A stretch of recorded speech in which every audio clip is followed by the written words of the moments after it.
So welcome back, guys, to another episode of the Health Mastery Show. I am your host, as always, Adam McDonald. And first I want to say thank you to all of those who tuned in and listened to the first episode with myself and Alan Aragon. Your feedback is invaluable. And for those who left a review or rating, thank you so much, because that does ultimately help with the rankings and the SEO ratings, etc., which helps me get up there in the world or hierarchy of health and fitness podcasts out there. And ultimately, or so I've been told, that helps with getting better guests on, so it can give you better value going forward in the future. So please do that if you are listening on Apple, on Spotify, on YouTube, or wherever that may be. In this episode, I talk with Lyle McDonald. Lyle has been someone who I've been reading or looking up to for many years, 10 years plus, and he's one of the grandfathers he's not actual grandfather, but he's one of the grandfathers of the evidence-based health and fitness industry. So this episode we specifically talk about stubborn fat loss, which is the kind of areas of fat that are very difficult to get rid of, the last few pounds of fat, and what you can do about it, if you can do anything about it, and is there a point in actually worrying about that? So we talk all about the physiology of stubborn fat and everything to do with it. So we were supposed to talk about rapid fat loss as well, but we just got so in depth into this episode that we decided to make a second part. So I digress. Now let's listen to this episode with Lyle McDonald. Well, Lyle, thank you so much for coming on the podcast today. Thanks for having me, Adam. So tell me, Lyle, Yeah, I know this is your second of third podcast. Second of three for today. Yeah, it's going to be a lot of fun. All right. Yeah. So tell me, how did you get to where you are today? How did you get into this whole kind of, I don't know, what would you even call yourself? Well, I know what other people would call me, which is just biggest pain in the ass on the internet. But I don't know. I like people used to throw, whatever, training and nutrition theorist. I tend to be a little bit more involved in just, the research. I don't train. I train. I've got one lifter, female power lifter. I train right now. So I don't know. I just contribute information and whatever, people can do what they want. As far as how I got here, so I was born in 1970 and kind of grew up, very middle class type of lifestyle. Both my parents were musicians, so I played sports as a kid because that's just what you did, but I can't say I was really into sports. In the 80s I played a lot of video games. Ate your traditional middle class diet, whichever is like white bread, lunch meat, cheese, mayonnaise, spread, chips, snack, and I was sort of a chubby little kid. I got to high school, and my high school had mandatory athletics. And I got, so I did that every quarter. I got involved in cycling, swimming. That led me to triathlon. There's kind of that old trite statement, your passion, you don't choose your passion chooses you. And sort of whatever, it just grabbed me. And some of it was like, I don't know, I saw the changes in, my body and muscle and body fat and just kind of got obsessed. So that would lead me to UCLA to study exercise physiology. And I went through, originally I wanted to be like an underpaid gymnastics coach because I'd gotten into gymnastics my senior year. Then I got injured and wanted to be a physical therapist. And then I got into competitive rollerblading and got very interested in competition. And it was kind of like everything else. I wanted to fix myself. I wanted to be better than I was. And at the time, I read all the magazines. I read all the claims. I wanted to believe they were true, just like we do now, all the supplements. And I read all the muscle magazines every month for years because maybe this one will have the secret, maybe next month, and would go to bug my professors, and they would tell me that all this research I was reading about or the claims in the magazines were garbage. So I got myself down to the biomedical library and started just reading the original research. And trust me, it wasn't easy. We had to use Ovid, and there was no PubMed and none of that stuff, physical journals. And so from there, I graduated in 93, and I was doing the trainer thing, and this was when the internet started, because I'm old. And I was on it from like 94, and got involved in, there was an old Usenet group called Misc Fitness Weights, and that's where I just, I was straight out of college. I knew everything, right? Ha ha. And, but I like to write, or rather I like to hear myself talk. And people seemed to like it. So as you got into the mid 90s, people realized that they needed websites, but nobody knew why, right? We just knew that we needed websites. So people wanted to pay me to write. All right. Oh, okay. So, and then my first book I would do on the ketogenic diet. I published that, I want to say 98. And, really just in the right place at the right time, quite honestly. I mean, I like to think I'm good at what I do, but I was lucky. I was on the internet and established a reputation in some good ways and some bad ways. But it was before all the competition was there. I would hate to come onto the internet now because the amount of marketing you have to do is relentless on Twitter and Instagram and Facebook and podcasts and YouTube videos, and how you actually have time to do anything else is beyond me. So, and since then I've just cranked out books on different topics. I tend to not like to revisit old topics, which is why I've written about so many different things. So, my low carb diet book was first, and that nearly broke me. I couldn't finish another book for years because it was such an enormous project. And then I've done, my rapid fat loss handbook, flexible dieting, which I wrote in 2004. And of course, at that time, nobody was ready to listen. What do you mean you don't have to diet clean and rigidly and can reach your goals? And now, 15 years later, that's all everybody talks about. And at least I'm not bitter. And Stubborn Fat Solution, Ultimate Diet too. I wrote that protein book in the 2000s. And some other weird little booklets. And then, of course, I just published the women's book 2 years ago, and that was another nightmare project. So, I look at my writing history, and about every decade, I write a book that makes me want to die. It's Ketogenic, was in 98, and then Protein was in 2008, and then 2017-18 was the women's book, these horribly, heavily and then in between I write little booklets because they're faster to write. So, I've always been interested in all aspects of it because, again, I wanted to be a better athlete. So I was always interested in training physiology, and I've lifted weights since I was 15 to one degree or another, and supplements and diet, and I've always been interested in fat loss because I was a chubby little kid, and at the end of the day, we're all trying to fix ourselves, right? Psychiatrists or psychologists are always a little crazy. Dietitians were usually overweight. I just turned it into a career. And it seems like you developed it a similar way to a lot of the, I suppose, quote-unquote evidence-based practitioners, which is now in itself a term thrown around by almost everybody. To be more accurate, and I'm gonna toot my own horn a little bit. They developed a style like mine because in 1996, when I was first on the internet, I was really one of the first people. The magazines, Muscle Media 2000 had started using scientific references a little bit. I was really the first one to try bringing research to a field filled with nonsense. Talking about how meal frequency doesn't matter. You don't have to eat. I was one of the first people to write about. I would again. I don't want to make it sound. It probably would have gotten there anyway, but I was there way before. Most of these guys have told me they came up reading my books.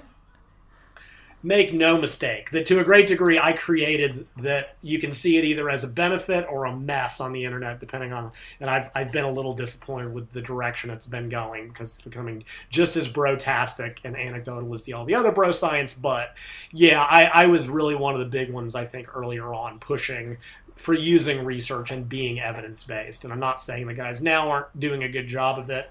It's led to us having a lot of researchers that are actually lifters, like you mentioned Eric Helms before we started recording. He's a powerlifter, natural bodybuilder who does research. He wrote probably the first review paper on evidence-based anything for physique athletes, and that's kicked off a whole renaissance of research on the topic. So we've got a lot of people that kind of came out of that, but I'm old. I'm now the old man in the field. I remember when I started, I was 25 and young, and now I'm the old guy in the field, and so a lot of that you can either credit or blame me for. Yeah, I think it was around 2009 or 10 when I actually kind of discovered that the Flex magazines and muscular development magazines that I was buying when I was 17, 18 weren't really the best topic. And I think that the way I actually found, I suppose, I hate to use the word evidence-based because that in itself is almost like a bro term now, but the people who are using proper research or at least science in somewhat, and it was true. I think Lane Norton's column in muscular development, he did I think it got cut probably soon after because he wasn't as jacked as the other guys, so people probably didn't care too much about him. Right. But then I'd always search either yourself plus topic on Google, or Lane Norton plus topic, or Alan Aragon plus topic, and I would just, because I didn't know how to read science when I was 18. I did business in college, so I was just like, I didn't want to sit through and read some papers, and I wouldn't have a clue what is going on. I may as well be reading it. So I would Google those topics and research and look at the opinions and of the you three guys, and so I would say that you were like one of the, or for me at least, one of the, I suppose, evidence-based practitioners or thought leaders in the health and fitness space. Yeah. And I think a lot of it is, again, I was there so much earlier. And I mean, I've been writing I've got nearly 500 articles on my website now, however many years later. And so I've just been around longer than most of these guys, because I just got there first. I was, like I said, 24. My final year in college, I had a dial-up modem back when AOL gave you 4 free hours. I was there. I've watched the internet change from Usenet, which most of your listeners probably never even heard of, to mailing lists, listservs, to the early forums, which kind of dominated through the early into the early 2000s, and then forums, which really became the next big popular, and then of course social media with MySpace and Facebook, and that's kind of now, where we're at. And so I've just like watched it develop, and like most of these guys, like, I mean, Alan was on my forum, oh man, I want to say at least mid 2000s, back before anyone had ever heard of him. And a couple of the others, but Borg Fagerly, Blade, Martin Birkin was like, we had let's just say heated, enthusiastic discussions. We'll just put it that way.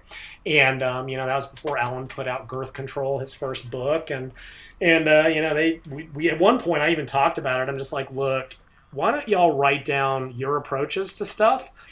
And I'll just edit it. I'll act as because I was being lazy. I'm like, I'm going to let them write the book, and they'll just put my name. We'll put my name as editor on the bottom and sort of get them some exposure, because I thought they had some good things to say. And then that sort of was followed up later by some of the current crew.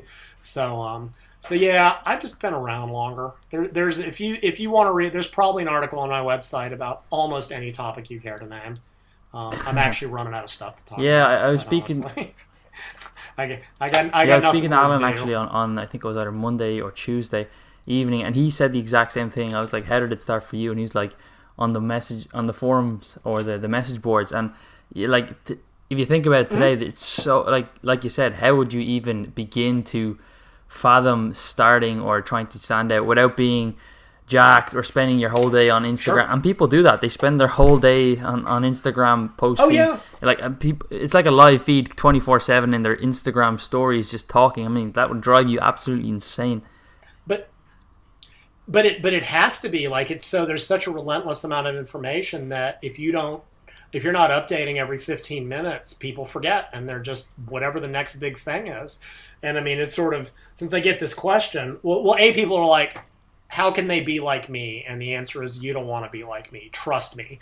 I just kind of like, it's, I don't know if I'm crazy. I'm obsessive when I'm researching things.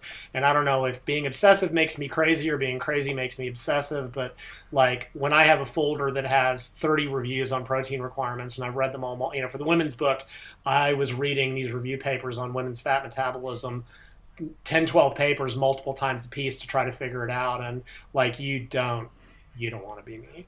And anyway, if you want to be successful as a trainer or on the internet, here's what you need to do. If you're a dude, get big arms. If you're a girl, get a nice butt and go put them on Instagram. Because quite honestly, even in the day of quote unquote evidence-based, which is still a microscopic portion of the internet, despite what people want to think, that will get you a following. I mean, that's why I got an Instagram, but I keep meaning to start doing, booty shots of RDLs and a thong. Actually, nobody wants to see that. But, like, I keep joking. I'm just like, yep, my whole point of being on Instagram, other than to tell bad jokes, is I'm going to be the next big booty Instagram model hit. So, but the sad reality is, among the majority, that will get you a bigger following than any amount of tediously researched.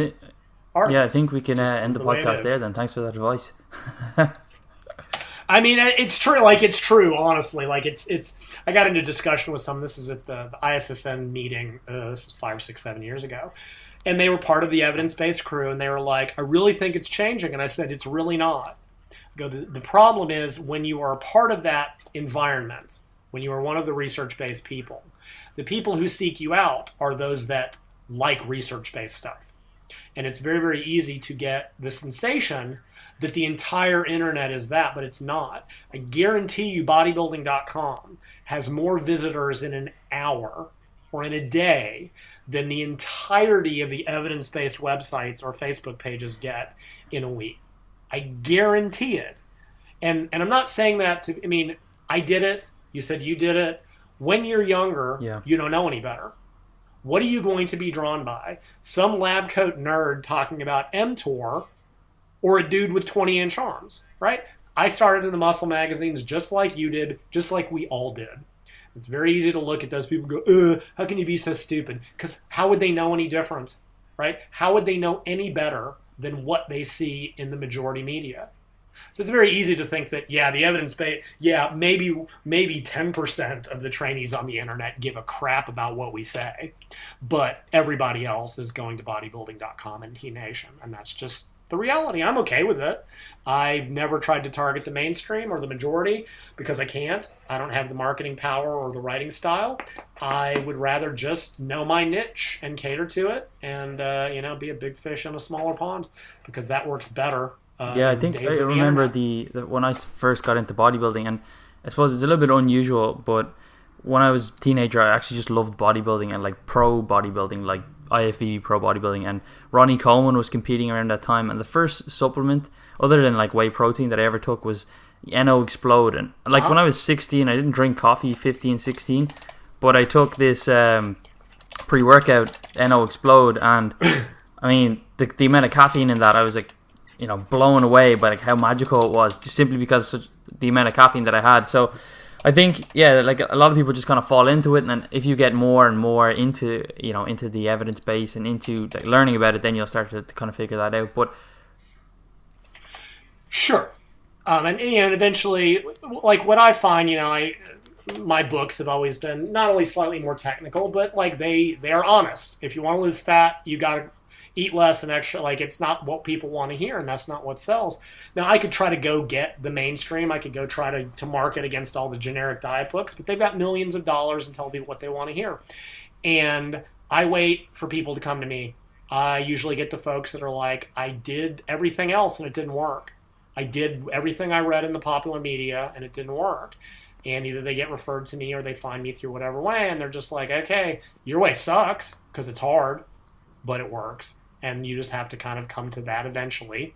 Or you get lucky in terms of, finding information. It's not too terrible. And, like, it's easy. It's easy to criticize the majority of the internet stuff for being utter garbage. And let's face it, most of it is. But that's always been the nature of the health, fitness, and diet industry. 99% of it is absolute garbage because that's where the money is to be made. But it doesn't, even the quote-unquote bro science, it's always interesting because people are like, the research is just finding what they always said. Well, yeah, but in many cases, it's contradicting what they believe, like the meal frequency thing, like a lot of the stuff. That's why we do controlled science. That's why anecdote is not science, because you find that, they got a lot right. Make no mistake. And they got a lot wrong. And we're fine, so it's a matter of kind of figuring out what holds up and what doesn't. So whatever, if people come across good enough information that's not too stupid. A lot of it in this industry, the big issue with diet is you frequently get people that their claim to success is being hot or skinny. They've never been, like, that's sort of what gets them to be an expert, or just the whole, I did a physique contest, I'm a diet expert now. No, you got to stage and congratulations, but that doesn't mean anything. Or the drug issue can never be ignored. And that's always been the big problem, is that when steroids allow you to grow no matter what dumb shit you do in the gym, a lot of dumb shit gets promoted because it all works. And naturals, as I'm sure you've found out possibly the hard way, it's just not effective, or it's not optimal trying to follow the Flex magazine workouts, none of which are real, by the way. They were all ghost written. None of the bodybuilders ever did that stuff.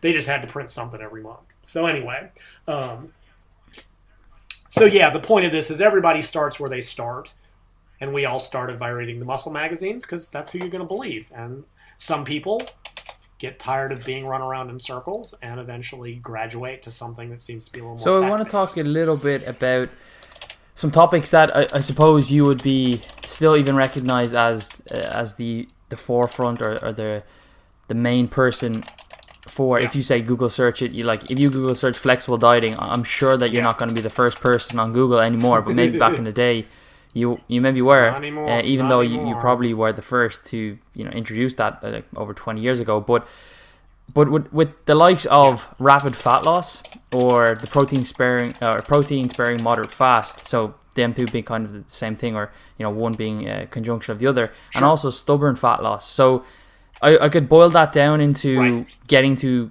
maybe extreme levels of body fat. You seem to be the main person or the go-to guy, or at least have written to in an extent about those topics.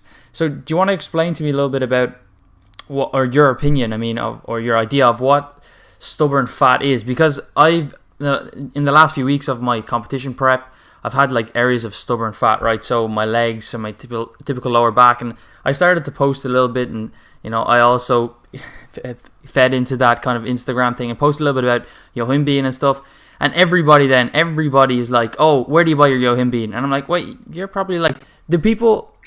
Is it only that when you get a certain level of body fat percentage that you can actually say that you have stubborn areas of body fat, or can somebody who's quite higher body fat have stubborn body fat? And can you explain a little bit about that?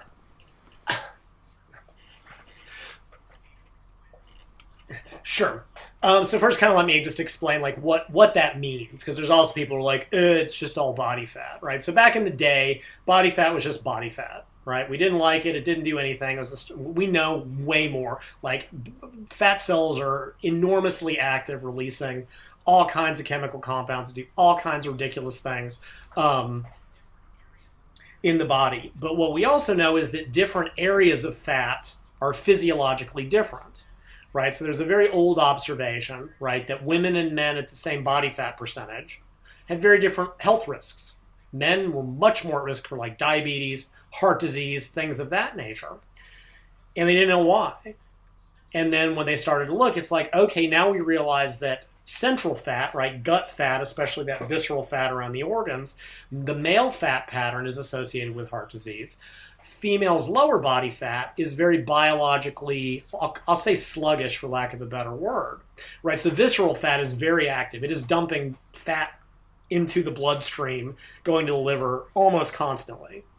And that causes health problems. Now, it makes it very easy to lose, but it also, if you've got a lot of it, causes health problems. Women's lower body fat does not. It's a storage depot for when they get pregnant. So that was one of those early, is that fat, not just total fat, but fat distribution mattered. And as they've done lots of studies, right? Well, okay, let me back up. So let me talk a little bit about fat cell metabolism and fat storage and fat mobilization. I'll try not to get too far into the weeds in this. So for years, we thought that the major hormones affecting fat cell metabolism are insulin, right? That's the big one. Insulin tends to cause calorie storage throughout the body, and it also inhibits fat mobilization. The other big hormone were the catecholamines, which in the U.S. we call adrenaline and noradrenaline, and everywhere else in the world they call epinephrine and norepinephrine. Adrenaline/epinephrine is released from the adrenal gland, affects the whole body like fight or flight hormone. When you exercise, it raises heart rate, it increases blood flow, it raises blood pressure, blah, blah, blah, blah, blah. Noradrenaline, norepinephrine is released from nerve terminals and tends to work very much at the cells that it's released at. Similar effects, but one is systemic and one is local. So the catecholamines tend to mobilize fat, right? So we've got this kind of seesaw effect. If insulin is high and the catecholamines are low, tend to get fat storage and inhibited fat mobilization. If the reverse is true, like during exercise, insulin is lowered and the catecholamines are higher, you tend to get fat mobilization. There's another big hormone that I believe I was probably the first one to even to write about, which is called atrial natriuretic peptide, ANP. It's actually released from the heart, believe it or not, and represents this totally separate fat mobilization pathway that I've written about, I think, on my website. It's definitely in the book. Not kind of neither here nor there. So this alone kind of explains some of it. Now, hormones bind to receptors, right? Insulin binds to the insulin receptor. On fat cells, there's two big receptors. They're called beta receptors and alpha receptors. Beta receptors, think of as the accelerator. When catecholamines bind to them, this increases fat mobilization. The alpha receptors, think of those as a brake. When alpha receptors are activated, they inhibit fat mobilization. And which one of these dominates? It's a hormone. I don't want to get too far into it, but you've got these two different receptors, so an accelerator and a brake. Now, fat cells in different parts of the body have different proportions of alpha and beta receptors, right? If you have more beta receptors and less alpha receptors, it's very easy to mobilize that fat. If you have less beta receptors and more alpha receptors, it's much harder to mobilize that fat. And in the context, something I mentioned, women's lower body fat has 9 times the alpha receptors as the beta receptors. It's easy to store fat, and it's very hard to mobilize. But what you see, and so they've looked at visceral fat, very easy to mobilize, very hard to inhibit. Lots of beta receptors, no alpha receptors, insulin doesn't work as well. Super, super active. Easy to store, easy to get rid of, right? When we start a diet, if you're over 15% body fat as a dude, you probably experienced this, right? You start losing fat and you don't look any better, but you feel leaner. Like that thickness in your midsection like you can do a vacuum, you can pull your stomach in.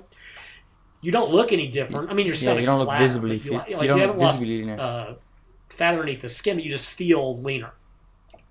Right, and that's because visceral fat goes away the most easily and most quickly. Then there's abdominal fat. Right, there's upper body fat too, right? Like we all know when we get lean, what happens? Your shoulders just get ripped, and your face fat frequently collapses, and your chest gets ripped, and then you look at your stomach and go, well, damn. And people on my forum are like, been dieting and I'm lean, but I still have abdominal fat. What's wrong with me? I go, well, you're a guy. That's your genetics. That's where men store body fat.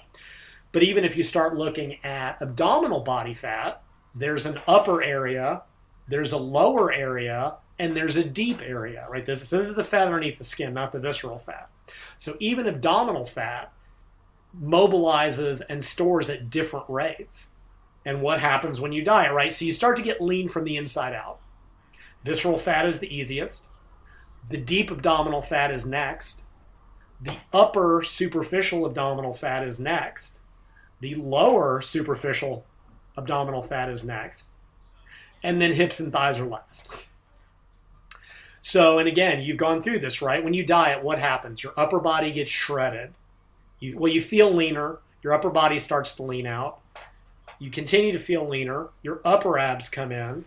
And then your lower abs and love handles are last. And frequently low back is a and glutes as well. I'm only starting to see the glutes. What's that?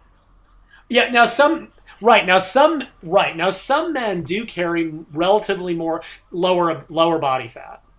Some do, some don't. Like a lot and the glutes are different. Some of that realize 10 years ago, even 15 years ago, men didn't have to have striated glutes on stage. That is that level of conditioning, especially for naturals, is relatively recent. Back in the day, that wouldn't have mattered. But now it does, just because the level of conditioning. Yeah, I think I was watching, just on that topic, I was watching a DVD from Lane Norton from like his last pro show, which was like a good few years ago, maybe even 8-9 years ago. And I was watching it a couple of weeks ago, and I was like, oh wow, I'm like 6-7 weeks out from a show, and I'm leaner than he is, and he's a pro bodybuilder, but he wouldn't be able to have that standard anymore. Correct. Yeah, it's just that the level of conditioning has changed over the last decade or so, maybe a little bit longer. I don't keep track of it. So, and then what you see, right, so if you get really deep into the weeds on the physiology, what you see is that all these different fat depots, you're seeing different sensitivity to insulin, different ratios of alpha and beta receptors. Blood flow is an issue, right? So, like women's hip and thigh fat is very cold to the touch. because the blood flow is very poor, right? And this is an issue because you can mobilize fat out of a fat cell all day, every day, but the fat cell can't burn it. It has to go into the bloodstream and get carried away so it can be burned somewhere else in the heart or skeletal muscle or liver. So if you've got an area with poor blood flow, it doesn't matter if you mobilize the fat. It goes out into the bloodstream and goes right back into the fat cell. And you find these differences, and they tend to scale in exactly the order I described. That, it's a visceral fat, lots of blood flow, easy to mobilize, hard to store.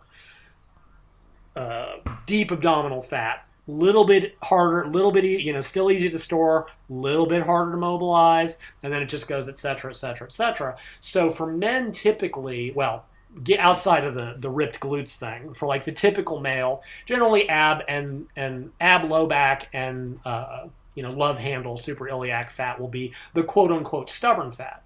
And it's stubborn because blood flow is lower. It's got less beta receptors to help mobilize the fat. It's got more alpha receptors to inhibit mobilization.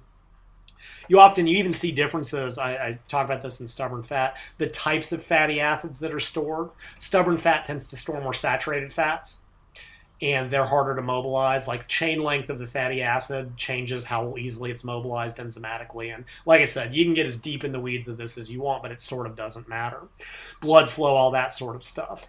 So what's happening? So technically, yes. Technically, if you are a male at 30% body fat or a female at 35% body fat, do you have stubborn fat? Yes, obviously that woman has hip and thigh fat that's going to be very hard to mobilize. The man will have abdominal. The thing is that the body will tend to mobilize fat from easiest to hardest. So yes, you have it, but you can't do anything about it. Because there's really no strategy that's going to I'll come back to that in a second, because there is some really interesting research on this that ties directly into my stubborn fat protocols. But as a dude, until you get rid of the upper body fat, the shoulder, until your upper body is shredded and veiny, and it always is, right? You've got this upper body that from the rib cage up, you just look like a god. Men's physique. And you take your shirt off and go, the men's physique, the board shorts. Because that's what goes in. Right, but when wear board shorts. It's easier than training legs, and that'll make me some friends. Anyway, so yeah, but for men, that's the last to it'll drop a little bit earlier in the diet, but it won't really start to drop till the end. And then what do you see when it starts to drop? It starts to drop really rapidly because there's nowhere else to pull fat from, or you lose more muscle. Those are the two options. Either the body is drawing proportionally more fat from the stubborn areas if it can, or if it can't get fat energy, it will burn more muscle for energy. These are the options available to it. And so it's there, but you can't do a whole heck of a lot about it until you get lean enough. And that's why the stubborn fat protocols are really for men that are 10, 12-ish% body fat, women, 16, 17, 18%, because until then, there's really not a lot that can be done. Now, here's what is interesting, and I talk about this in the women's book. One of the stubborn fat protocols is based around interval training, right? This gets into deep hormonal stuff and adrenaline and noradrenaline ratios, and I don't want to get into any of it. But in general, lower intensity aerobic activity doesn't do a great job of mobilizing stubborn fat, and high intensity activity does, which is why that interval protocol is there. And studies that have looked at fat loss in women comparing either aerobic activity to either intense weight training or intense interval training, they do see proportionally more hip and thigh fat being more. If you just do aerobic activity, it's all upper body. Aerobic activity is shite for mobilizing lower body fat. But if you get them doing some but before we get into the actual protocol itself, and I know we will get into those because you talk extensively about those in your book, I want to take it back a little bit and kind of give my synopsis and correct me if I'm wrong. And this is from my own research and obviously reading your books and stuff over the years. But so what most people think is that you just burn body fat, but what you really need to do is you need to mobilize or liberate the fatty free acids. You need to then transport those fatty free acids through the bloodstream into the cells that need to create energy, and then they need to be burned, which is the final part of the actual process.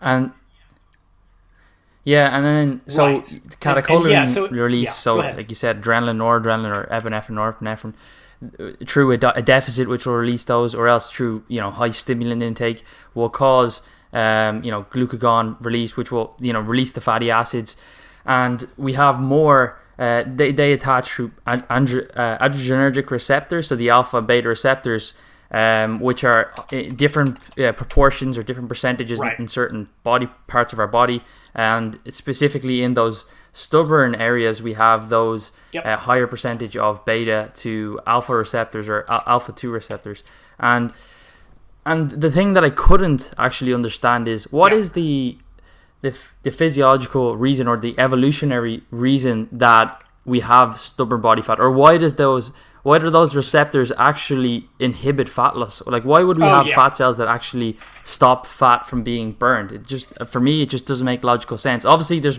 it's more than just an aesthetic reason. Sure. There's obviously some reasons behind that, and I couldn't figure out exactly why that actually occurs, because people say, well, why do I hold body fat in my love handles? Sure. Right. And also, there's also sort of the secondary question is why the sexual dimorphism, right? Why for men is it typically midsection and women is it typically lower body? I mean, it's not universally the case, right? There are women with elevated testosterone levels that tend to have a more central fat pattern.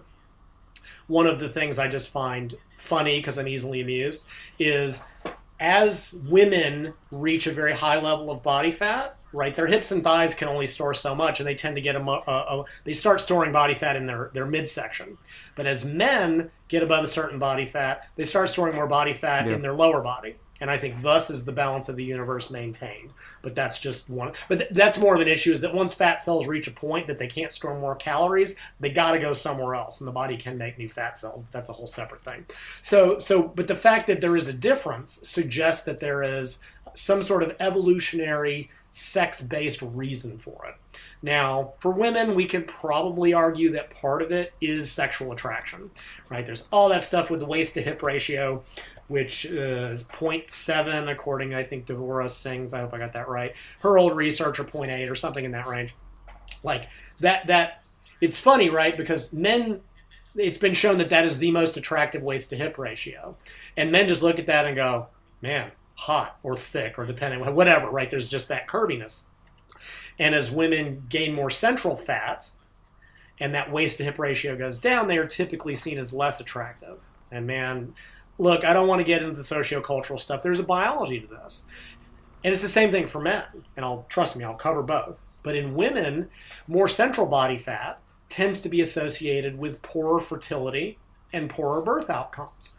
Right, so this makes perfect sense that men would be showing a general selection for this. Now, we don't know why, right? Our dumb male brains don't go, that female would appear to have wide hips that will facilitate the birthing process, along with a waist-to-hip ratio suggesting optimal immunity. All we just go is, want, hot. Like we don't, right? So that sort of underlying evolutionary pressure just drives. I think I read it with women with blonde hair as well, for something like that. I think it just signifies more fertility or younger youthfulness and stuff. Yes. It's fertility and youth, and that's why I've seen guys go, women should never cut their hair because we typically associate longer hair with youth. Fertility, the same thing with perkier breasts. After women breastfeed, their breasts often will yes, this is all part of that drive, and that's because fertility, from 14 or whatever, puberty to early 20s, women have to say yada yada. It's all evolutionary driven. Now this works in reverse. Right? Remember a couple years ago, the whole dad bod thing that everyone lost their ever-loving mind over? Right? Because there's nothing that pisses off fitness-obsessed dudes more than finding out that girls do not give a shit about their abs. Nothing. Dude, I got news for you. You know who you're impressing with that? The other guy, the dudes in the gym, which is fine. If you want to impress women, unless they're in the subculture, they don't give a shit what you bench. They don't give a shit about your abs because by the time they see your abs, they've already decided, generally speaking, to sleep with you. That is not, like I said, there's a certain age. If you're a Jersey, I'm sure there's certain subcultures in this country, generally younger, college, whatever, where guys hang out with their and women, abs, whatever, and they're selecting for physical, whatever, it doesn't matter. And so what's been shown, right, that dad bod, 12 to 15% body fat, thereabouts, That's actually been shown. That's where men's immune system is optimal. Any leaner, your immune system craters. Any fat. So that it would probably signals, he has enough resources to feed himself. He has enough resources to take care of me and a child. He's not body obsessed, so maybe instead of focusing on his guns, he'll pay it. Like, there's all these things, so it works in both directions. So that's part of it, is simple sexual attraction. But there is also a biological reason for it. So in women, hip and thigh fat, it's very easy. It's for reproduction. There's no question, and this is how I can state that very matter-of-factly. Well, there's a couple different things. Is A, right after ovulation in the menstrual cycle, which is when she has the potential to get pregnant, that's when calorie storage, specifically in the lower body, increases. Because in case she gets pregnant, her body wants to go, let's make sure we've got enough calories to support pregnancy if it happens. All the hormonal shifts drive hunger, appetite, calorie storage, etc. But more importantly, when women are breastfeeding, like right towards, it's like the third trimester and into breastfeeding, that normally stubborn hip and thigh fat becomes the easiest to mobilize. And you know what? I spent years trying to figure out how this worked, because my thought was, if I can figure out how this works biologically, maybe I can mimic it. And I tried and I finally gave up. I couldn't get anywhere with it. But clearly, those calories exist specifically to support the tail end of pregnancy and provide calories for breastfeeding, which is fairly energetically costly. So that one's easy. Here's another oddity, and I think I joked about this in the Stubborn Fat Solution, that I really don't have an answer for. In the U.S., we have something you'll hear referred to as lunch lady arms. And it's something, you'll see this in women who carry some body fat. Even says if they're lean, and it's that body fat on the tricep that is, so here we call them, because that's like, we always had older lunch ladies that served like school lunches and stuff. And yeah, the bat wings. Man, I wondered what that was about for years. And the best explanation, and I found this real weird paper, is that after pregnancy, right, women, as they lose their hip and thigh fat, their tricep skin fold gets bigger. And that was really weird to me. Like, why? What is the benefit, biological benefit of this? And I mentioned this, you know what? I mentioned that in my group, and that was the answer the women came up with, because I think it's more that their entire arms gains, because nobody ever measures, or they don't measure the bicep skin fold. I bet that was the best answer anybody came up with. I don't know if it's right. It's probably the best I'm ever going to come across, so I'm just going to accept that. So now for men, there's a couple different thoughts. Because we've got men, we develop this visceral fat, right? That gut fat. And it's not, you can't see it, and it surrounds the organs, and it's super unhealthy to carry a lot of. But it does have a couple of potential advantages. One, it's very quickly mobilized. So I think one of the ideas, right, the whole fight or flight thing, right? And this, of course, still imagines human beings as being these Tarzan Neolithic guys, chasing down monsters or chasing down animals, which is not at all how we hunted. We just ran them off of cliffs and stuff. Regardless, the idea is that when men are faced with a fight or flight situation, they need to mobilize fuel rapidly. And the whole hormonal cascade to fight or flight is geared towards immediate energy production. Right? If you've ever read Why Zebras Don't Get Ulcers by Robert Sapolsky, and if you haven't, you should. It's one of the best books I've ever read. He talks about that, right? You're on the savannah. You're a zebra. A lion's coming at you. You don't have time to warm up. You get an immediate hormonal response that provides you fuel so you can get the hell out of Dodge. Presumably, that's part of it for men. I think I've also seen it at least hypothesized that visceral fat might make it easier to take a punch. I don't swear me to that. I occasionally dream stuff up that I thought I saw on a page. Like, I could see that because, again, if you look at sort of the sex differences and, what we dealt with, men were hunters and the women were gatherers, and men are very much more combative. That's biologically proven. There's all kinds of interesting stuff. Men with beards are seen as more aggressive, and that's why that's always been like part of, like, go watch 300 and Leonidas, and like beards are a very aggressive, masculine type of, and there's all these things, behaviors that men do, and some of which women respond to and some of which they don't, from a sexual attraction level. Because it is possible for a guy to be too masculine, to have such a masculine face that is parsed as potentially violent. right? I'm getting totally off topic, but I always do this, is if you look at like teeny bopper male rock stars, they're always a little bit androgynous. They have very soft faces, because to a 15-year-old girl, anything more masculine looks aggressive. And then there's a certain point where a more masculine face is more, and then once it gets beyond a certain point, when he looks like, a Neanderthal serial killer, that tends to signal negative. So anyway, but so I think the best bet I got on gut fat is to provide really rapid energy for when a guy has to fight or flight, and maybe to take a punch. I mean, we just had that. He beat AJ at the English game. Super heavyweight boxing fight. Where I was gonna bring that up. The chubby, I love that. I love that stuff. It's like the dad bod thing. Oh my god! I know, and everyone's like, "Oh my god, wouldn't he be better if he were buff like a bodybuilder?" No, Federer was a chubby little dude, and he was an absolute murderer in the MMA ring. Like that, seriously, or Butterbean, if you remember him from about a decade ago. Like, man, you can punch big old dude with big old gut fat all day, every day, and you'll never hurt him. Kidney shot can't happen. You got to get through a foot of lard to get to his kidneys, man. Like that's safe. That's a power belly and then some. So that's my best guess. Why there's also the in general aspect. You're like, why would it be hard to mobilize body fat? And it isn't. Yeah, you talked about that in your book, right? When you're carrying a lot of body fat, it's very easy, because all these. Yeah, like all these adaptations occur, fat cells become very insulin resistant. And what does that mean? It means that insulin not only can't store fat, it can't inhibit fat storage. It can't inhibit fat mobilization. When fat cells get insulin resistant, they are trying to go, look, we're too fat. Don't take in more calories. They're trying to push calories away.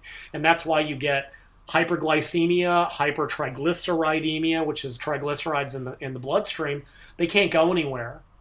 Right, and what happens? You take a dude at 30% body fat, and you start training him, and what happens? The fat melts off, and he gains muscle, because basically the fat cells are essentially going, we've got all these calories, we don't need them. Here, take them to muscle, burn them off, use them to provide energy to build muscle.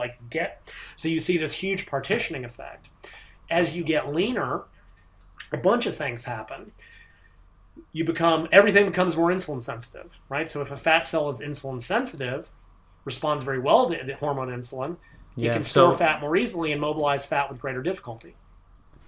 Leptin is going down, metabolic rate is going down, all these hormonal shifts are occurring. You have, like, what happens when you get really lean? Your blood pressure is tanked. Your baseline catecholamine levels are very low. You can't get them up as hard during exercise. And that's to prevent starvation at the low end. And in the middle end, when you're carrying a lot of fat, it's super easy. In the middle, it's not that hard either. I mean, there's other things going on when you're carrying a lot of body fat that can be a problem. In the middle, it's easy. To take a dude from 25% body fat to 15, it's nothing. It doesn't take any effort. Little training, little cardio, little diet attention. Once you get to 12 to 15, and you see when people that's when people are dieting down and they get to a certain body fat, maybe it's the lowest body fat they've ever been at. When they come back up and start gaining weight again, often they'll compare two photos of themselves at the same weight, but on the way back up, they just typically look worse because of that. Like you said, the insulin sensitivity, your body is just more likely to store fat from a survival mechanism. So, and when you say everything gets more insulin sensitive, as you get leaner, I would say it's caveat, except for muscle, because that's probably already quite insulin sensitive, and true. It can become very I'm really sorry, I should have been more specific. I'm really talking about fat cells specifically. Is as you get very fat, because everyone's like, oh, insulin resistance causes fat gain. Actually, no, fat gain causes insulin resistance. It's a little more complicated than that, because take someone who's overeating, right? Their muscles get full of carbs and fat, intermuscular triglycerides. The muscle goes, no more, and becomes insulin resistant. Next is the liver. Maybe the liver's first. Doesn't matter. And then the liver's like, okay, we're not going to stop producing glucose. And then fat starts filling up and eventually gets to the point it goes, no more. And other things can happen. The body can make new fat cells. Actually, if the body can't make new fat cells, that causes more health problems. Yeah, so that's a whole separate topic that's not worth getting into. So you kind of get this progressive insulin resistance. And now it would be great, right? The ideal situation for fat loss would be highly insulin sensitive muscles. So they are taking up calories really well. Highly insulin-resistant fat cells, so they're pushing calories away. Yeah, so Well, people think, and it's actually the name of your website, coincidentally, body recomposition. People, what they think is, well, I'm going to get really lean and then I'm going to recomp. But the best time to recomp is actually when you're at a higher body fat percentage. So people don't really like to think that. They want to, well, I'll get lean and then I'll start building muscle. It's like, well, you can... Well, and where that comes from, there was some data early on that people who are naturally lean, who start gaining weight, gain more muscle. So the thought was like, oh, if I get lean first, but it doesn't work that way. When you are lean, your body is primed for fat regain, right? It's like this idea that post-contest, what do you hear? Oh man, you get this huge anabolic rebound. Right, you gain back all the glycogen and water and intermuscular triglycerides that you lost. You gain like 10 pounds of quote-unquote in the first week, and then you get fat again. All you're doing is maybe regain, and actually Eric Trexler, who's doing some good research on this, he did a paper on this. He studied physique athletes immediately after the show, a week later and 6 weeks, or like a week 3 and 6 after. And in the first week, they gained almost purely lean body mass, but it was water and glycogen, right? You're coming out of this super dehydrated state. And from weeks 1 to 6, it was about 98% fat gain. You are not primed to gain muscle when you're coming out of 5% body fat as a dude. You're primed to gain fat. Can one like actually? So I've heard this mentioned a number of times by some physique coaches, namely Lane Norton. But he says that when you get extremely lean and you start to overeat heavily, you can actually gain more adipocytes. You can gain more body fat cells. So that increases your chance to gain more fat as you get heavier because you have now more fat cells that can essentially fill up like balloons. Is that true or? I mean, realize nobody really addresses people that are super lean, but it's really kind of most of the research says the opposite, right? Is that, okay, so you can create new fat cells. That's true. But what it happens when your current fat cells get big beyond a certain point, they release all these growth factors that recruit what are called pre-adipocytes, or like baby fat cells. So I have a paper I cited in the women's book, and they took women at, I want to say 30% body fat and overfed them. Well, men and women. The men filled up their fat cells.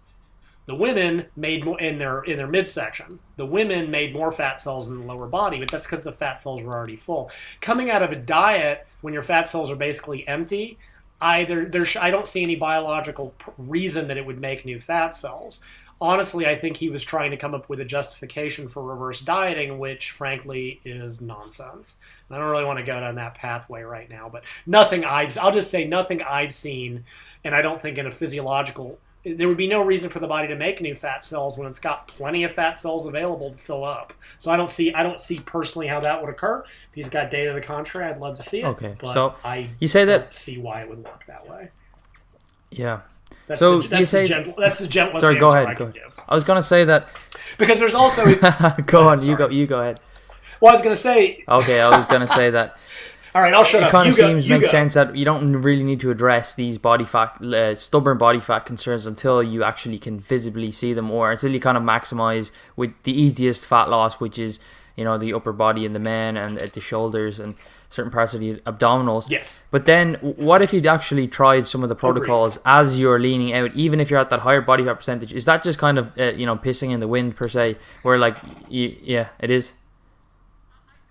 Yes,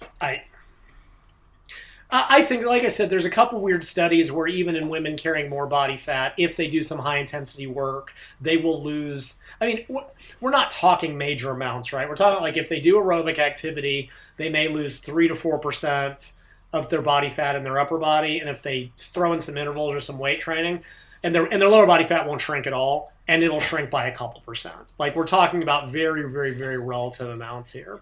But by and large, the body, like so many things, it's going to follow kind of the easiest path. If you can very readily, rapidly mobilize fat out of your upper body and your visceral fat or your abdominal fat, there's no real reason, no matter what you do, that it's going to pull very heavily on the stubborn fat. It'd be great. Like, I know, there were some folks trying to play around with, like, topical stuff, and we'll get to the yohimbine thing, which is kind of where some of this comes from. I just don't, there just doesn't seem like any real reason for the body to do that to me. Yeah. It's always going to follow the path of least resistance. And if you can get fat cells out of visceral fat easily, I don't see any reason why it would go to the, it'd be great, because it sucks, right? Like, when you're a dude, you lean from inside out and the top down. some guys And if you're don't a want to woman, get you super lean shredded, top but they down, don't it want to just have like the sucks. stubborn fat, because some people just hold it quite, like me, I hold a bit of stubborn fat in my legs, but like that's fine if I'm not competing. But some people that they just want to get beach lean, and unfortunately Yeah. they just, they still have those love handles even though they're quite lean up top. Yep. It just doesn't look that good subjectively to them. So I mean, let's say you get a 10%, right? So you've dieted down through just calorie deficit and just consistent training and diet, and you do want to lose this stubborn body fat. Why couldn't you just consistently continue a calorie deficit? Why wouldn't that work, or why is that superior or inferior to? Well, yes, and to a first approximation, it probably, because I've argued with a couple of people, including Eric Helms, because he's like, I haven't really seen stubborn fat, and there's a couple other people, and when I look at what they're doing through one means or another, there are elements of the stubborn fat protocols in there, and I think that it's because modern contest prep. And I'm not saying through any design of its own, but the way people are approaching contest prep ends up approximating a lot of what I've talked about. When I was writing, because I realized I wrote that book in 2006, and at the time, people were still using very standard contest prep methods. And that's really changed in the last decade. So I will say this. Women have it way harder than men, right? For men, a lot of it's really just a matter of being patient, quite honestly. Like, it's just, and it sucks. To your point, guys are like, I don't want to get super lean, but I want to have a six-pack. Well, unfortunately, you can only do one or the other. I wish it worked, unless you want to get a power belly with all kinds of, do tons of ab work. It makes them pop out a little bit sooner. But the reality is that for a dude to get a really good six-pack, it's probably sub 10%. And that takes a lot of work. And it sucks. But if they just kind of stick with it, the lower ab fat will go away, but for women using traditional diet approaches, that doesn't work. And I'm clarifying that because, like I said, a lot of the current contest prep ideas or what's being done end up having elements of what I wrote about, whether they know it or not. Like, so for example, there is one keto zealot in the industry. I'm not going to name him to try to show a little bit of... We don't have class on this. A little bit of class. We name and he's like, there's no such thing as... Oh, okay. Yeah, it's Menno Henselman. And he's just like, I want to debate Lyle about stubborn fat. It doesn't exist. And I'm like, okay, dude, you put everybody on ketogenic diets. What's the first protocol on my stubborn fat book? A low-carb diet. Dude, you just proved yourself wrong. You are using one of my stubborn protocols. Done. That was it. You love doing interval training. Intervals plus cardio is stubborn fat protocol number 3. You don't think there's stubborn fat because you're already using my protocols without realizing it. Boom, we're done.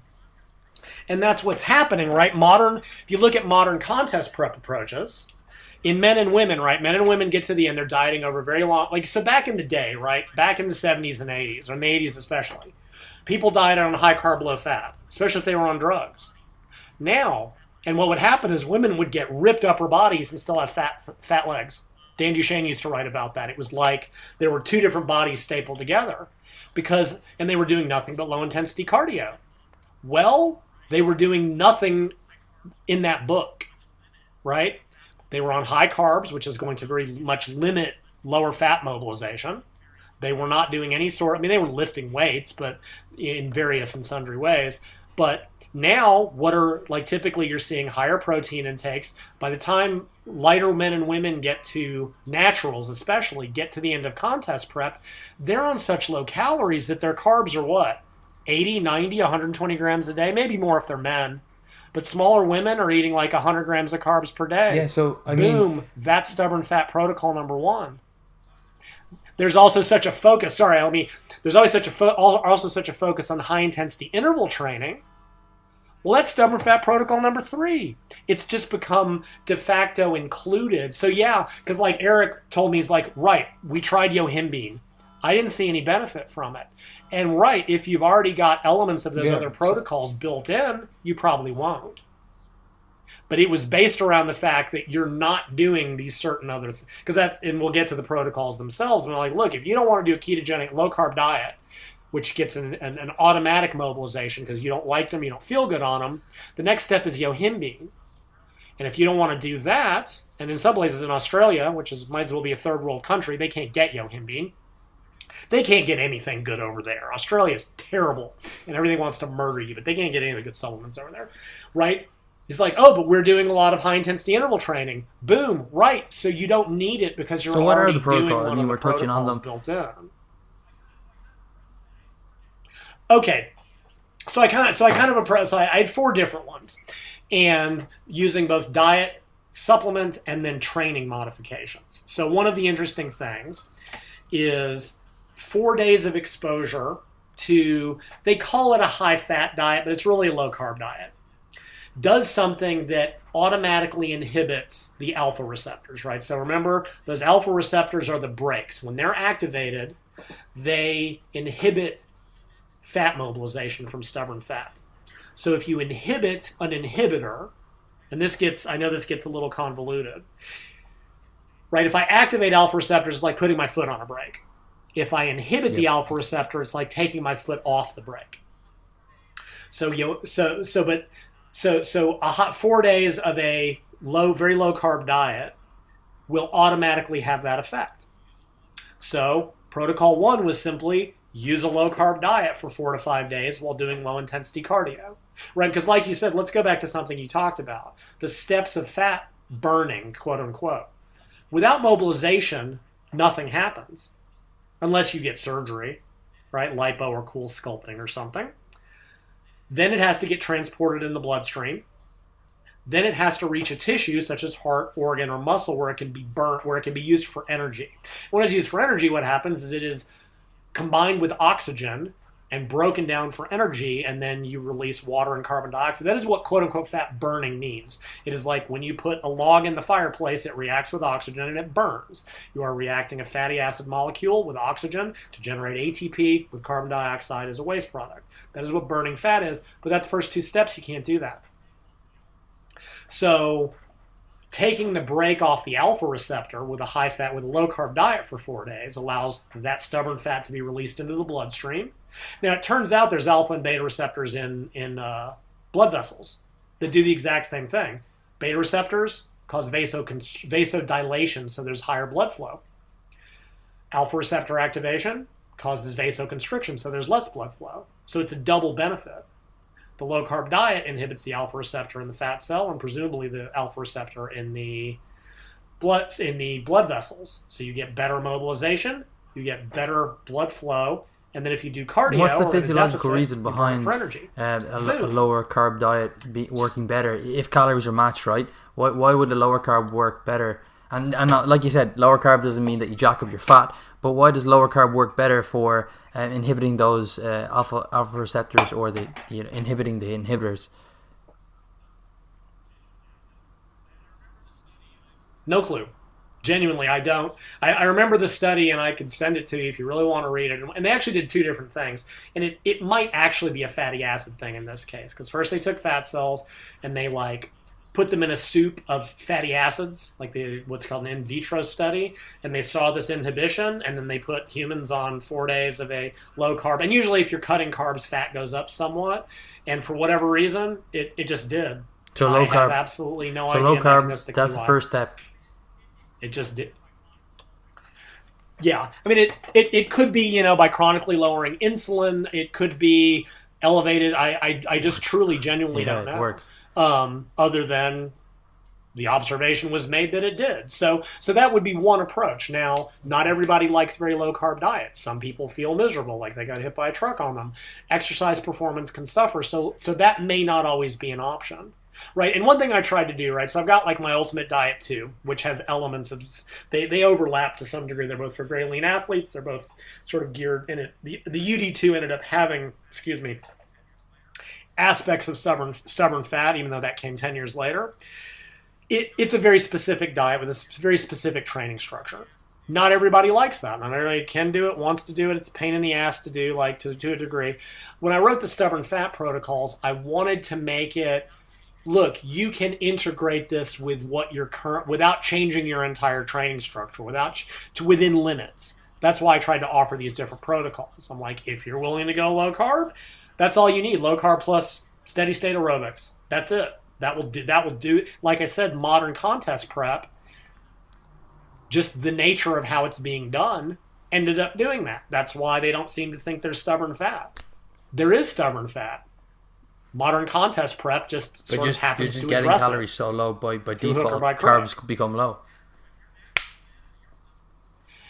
Yeah, because you have to. If you're natural, man, you're on those quote-unquote poverty calories at the end of your prep, man. If you're eating 1.5 grams, you're eating 3 grams per kilo of lean body mass of protein and any dietary fat, there's just not room for carbs. Right? If you're a bigger dude, you might get 120, 150 grams. Women, I looked at a bunch of case studies in the women's book on physique athletes. Their average carb intake is like 80 to 100 grams a day because that's all they've got room for. When you're on 1,400 calories and you're eating 40% protein, you just don't have room for them. So they end up in that state. I don't want to say accidentally, but without realizing that's what they're doing. So that's protocol 1, right? It's great. If you can do keto, that's all you got to do. And funnily, if you look back 10 or 15 years, Duchesne wrote about this. He's like, for some reason, low-carb diets help mobilize stubborn lower body fat. He didn't know why. He just noticed it was true. And others had written about that too. It made it more whatever. Just it made it easier to mobilize. Now we know I found the mechanism, or kind of I found the study that showed it was true. Don't know the mechanism, but it works. Now if you can't do that, where does that leave you? So we have the same issue. We still need to inhibit the brake. We have to inhibit the alpha receptors to help mobilize that fat. Enter oral yohimbine, right? Yohimbine is a drug, actually, yohimbine hydrochloride. There is also a yohimbi bark, a supplement. Don't ever use it. It's terrible. The side effects are miserable. The other compounds in there, you get cold sweats and hot sweats at the same time. I bought it when I was in the US, like 2013. It's awful. And I got it in GNC because they didn't sell yohimbine HCl. And I took it. And I remember I was in college at the time, and I was getting severe panic attacks. It was absolutely horrible. Yes, and I'll come back to that. That is an important thing. So, yohimbine was originally used to treat erectile dysfunction. Way back in the day. I don't know how they figured out this worked, but it did. Now, this has led to, you will see, and women will especially see this, you'll see warnings on the bottles that women shouldn't take this. Because when something affects erectile function, the assumption was that it was due to testosterone. Right? Testosterone makes your penis hard. But it's not how it works. There are blood vessels in the penis. There are the same receptors, the same alpha and beta receptors in the penis. Yohimbine is working exactly. Yohimbine was causing vasodilation of the blood vessels in the penis. That's how it worked. Right, and we know now, like Viagra and I think Cialis, they're doing the same thing through nitric oxide. They are increasing blood flow. It's got nothing to do with anything hormonal. So, yohimbine as an alpha-2 antagonist, meaning that it binds to the alpha-2 receptor and inhibits it, right? It takes the foot off the brake, has the exact same effect. It makes it easier to mobilize. And it does this it does this exclusively in the presence of low insulin, right? So if you look at the studies on this, about half say it works and half don't. And the ones that don't had them eat first. Insulin wins. Insulin always wins the battle over fat mobilization. So if you eat first, yohimbine can't work. So you take yohimbine with caffeine, because caffeine makes everything work better in the world, an hour before your cardio, and it can be done before steady state.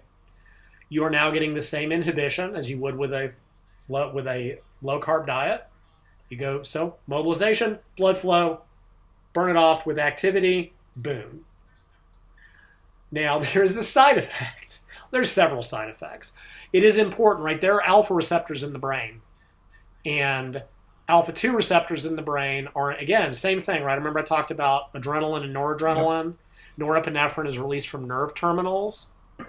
Well, in the brain, the release of noradrenaline from nerve terminals can drive anxiety.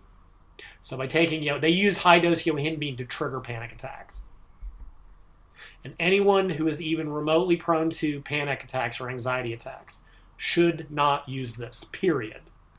Because any benefit it has will be overwhelmed by the fact that it's hard to do cardio when you're in the middle of a panic attack.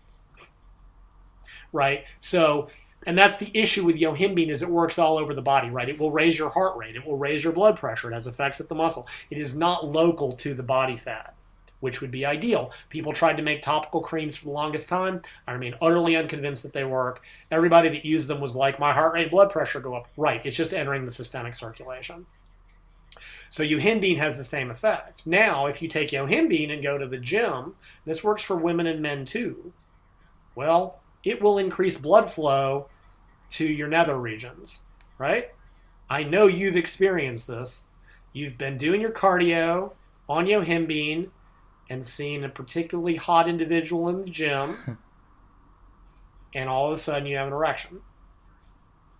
I used to get it from ab work for some reason. My theory is that it was physically pumping blood down there. I don't know what it was, but women may frequently get, shall we say, a tingle doing cardio, which they may or may not like, depending on, like, there's actually there's a lot of research. Exercise-induced orgasm. Some women will orgasm during exercise, especially during, like, Roman chair, ab work especially. Not all of them, but some women will actually orgasm during exercise, which, good or bad, depending on your perspective. I'm not one to judge. Whatever, if you like it. Some women find it distracting during exercise, and others apparently not so much.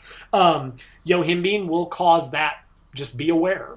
It won't make you horny, right? It's not an aphrodisiac.